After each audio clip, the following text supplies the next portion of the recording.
Today, we're going to be talking about having space to create results faster. So, a lot of times our brain thinks, no, in order to create the result faster, what we need to do is we just need to keep going and keep going and keep going and keep going.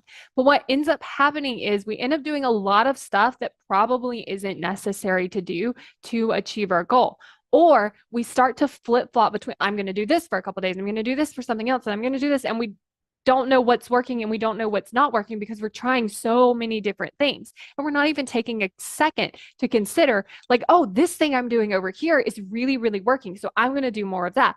This thing that I'm doing isn't giving me as much of the results that I want. So I'm not going to do that.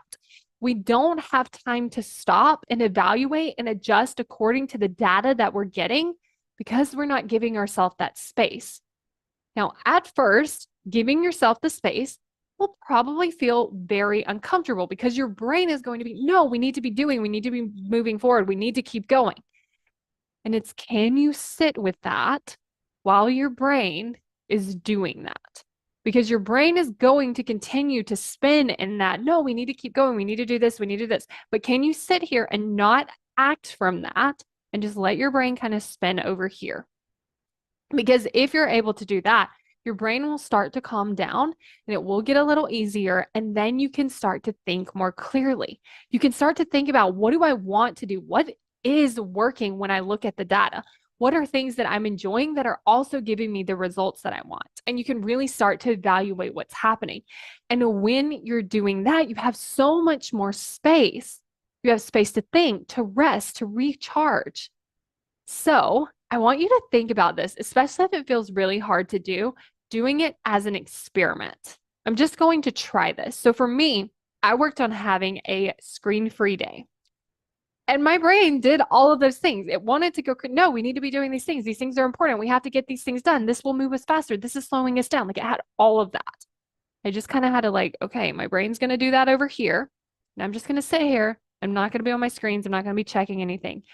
And then from there, I could sit and really think and explore, but my creativity was so much better. And I ended up planning out an entire class with so much ease, so much flow. Like, it didn't even feel like I was working. It just felt so fun.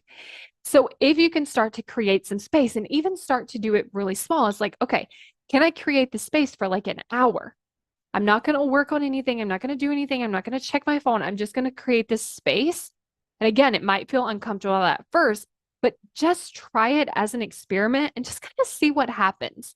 Just kind of see what comes up for you. Just kind of see how this could actually help you move toward your goals so much faster.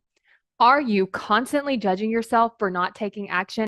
Are you frustrated with yourself because you just don't understand why? Are you really, really mean to yourself when this happens?